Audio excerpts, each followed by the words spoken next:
मतलब all of you subject BA chapter number 1 और हमारा आज का पॉइंट है वित्तीय संचालन। वित्तीय संचालन अर्थात द्रव्य का संचालन, जिसे फाइनेंशियल मैनेजमेंट भी कहते हैं। मैनेजमेंट करना मतलब आपको पता है कि हमारे पास जो भी चीजें हैं उसको अच्छे से अच्छा यूज करना, अधिक से अधिक यूज करना। तो आज का हमारा पॉइंट है वित्तीय संचालन। वित्त अर्थात द्रव्य, द्रव्य का संचालन करना। जिस तरह से ह्यूमन बॉडी में रक्त की आवश्यकता होती है उसी प्रकार से धंधे में वित्त की आवश्यकता होती है। बिना वित्त के हम कोई भी कार्य नहीं कर सकते, चाहे वो धंधे की प्लानिंग करनी हो, ढांचे का निर्माण करना हो, कर्मचारी लाने हो, किसी भी कार्य के लिए, किसी भी व्यवसाय के कोई भी कार्य, छोटा से छोटा कार्य भी बिना वित्त के संभव नहीं है। हम प्लानिंग भी करते हैं तो प्लानिंग करते समय भी कई सारे एक्सपर्ट की सलाह लेते हैं, कानूनी कार्यवाही पूरी करते हैं, तो वहां पर भी वित्त की आवश्यकता पड़ती है। तो वित्त जिस तरह से ह्यूमन बॉडी में रक्त के बिना शरीर सर्वाइव नहीं कर सकता, उसी प्रकार से बिना वित्त के धंधा सर्वाइव नहीं कर सकता। वित्त एक ऐसी दूरी है जिसके आसपास सभी प्रक्रिया, जितनी भी आर्थिक प्रवृत्तियां हैं, सभी वित्त के आसपास घूमती रहती हैं। तो हम आज हमारा जो आज का पॉइंट है संचालन के कार्य विस्तार का थर्ड पॉइंट वित्तीय संचालन। तो सबसे पहले हम इसका अर्थ देखते हैं कि वित्तीय संचालन अर्थात वित्त कार्य का संचालन। वित्तीय कार्य अर्थात वित्त प्राप्त करना, वित्त का उपयोग करना और आय के विभाजन से संबंधित कार्य। वित्तीय संचालन की सबसे पहले तो वित्त की व्यवस्था करना, वित्त प्राप्त करना। वित्त कहाँ से हम प्राप्त करेंगे, उसके जो जो प्राप्ति स्थान है, कौन से प्राप्ति स्थान से हम वित्त प्राप्त करेंगे ताकि कम से कम खर्च में अधिक से अधिक वित्त प्राप्त कर सके। वित्त का उपयोग करना, वित्त जो है, पैसा जो है वो मर्यादित होता है लेकिन उसके उपयोग काफी सारे होते हैं, तो उसमें से जो बेस्ट विकल्प है उसको पसंद करना ताकि हम अपने पैसों का महत्तम उपयोग कर सकें। उसके बाद है आय के विभाजन, की हमने जो उपयोग किया है उसमें से जो हमें प्रतिफल मिला है, हमें जो लाभ मिला है, हमारी जो आय है उसका विभाजन करना, कि ऐसे डिविडेंड कितना बांटना है, लाभ का पुनः विनियोग धंधे में कितना करना है, अनामत के तौर पर आरक्षित कितना रखना। इन सभी चीजों की जिसमें पूरी की पूरी प्रक्रिया की जाती है उसे कहा जाता है वित्तीय संचालन।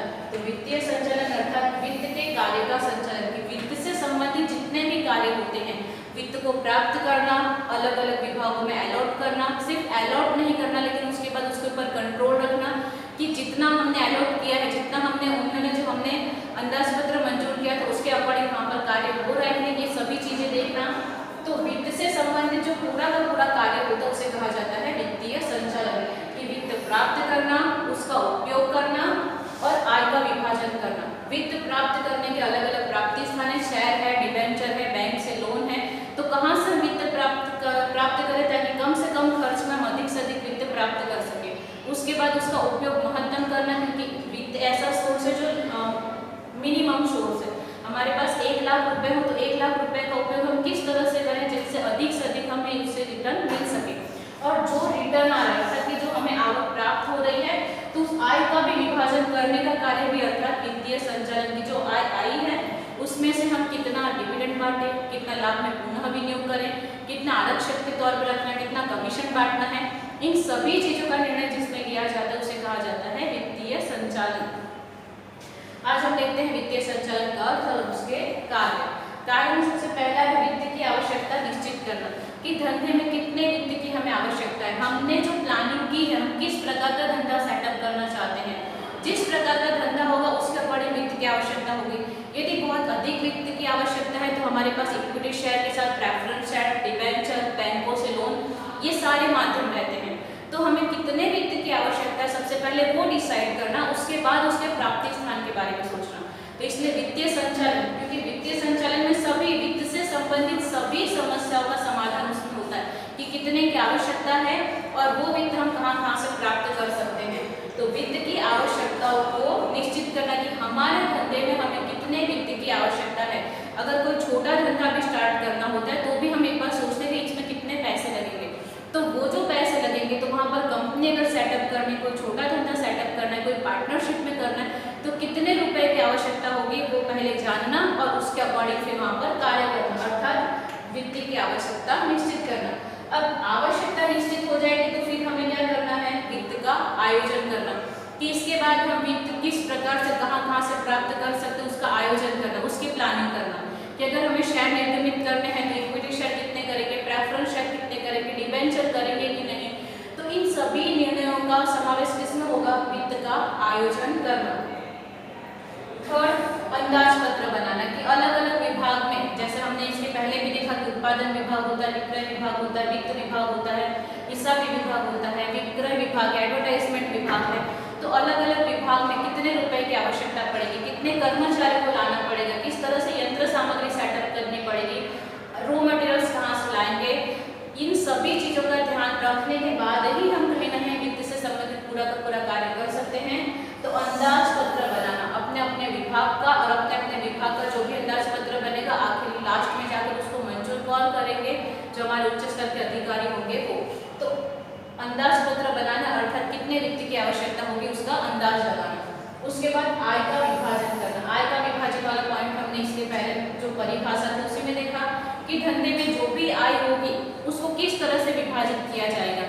ऐसे डिविडेंड कितना बांटा जाएगा, डिविडेंड किसे कहते हैं, तो शेयर पर जो प्रतिफल दिया जाता है उसे डिविडेंड कहा जाता है। जो हमारे कंपनी में जिसने शेयर खरीदे होते हैं, अपने पैसे इन्वेस्ट किए होते हैं, उनको जो हम प्रतिफल के रूप में देते हैं उसको कहते हैं डिविडेंड। तो कंपनी डिविडेंड कितना बांटेगी, जो प्रॉफिट हो रहा है उसमें से धंधे में पुनः विनियोग कितना करेगी, आरक्षण कितना रखेगी। तो ये सभी चीजों का समावेश इसमें होता है आय का विभाजन में।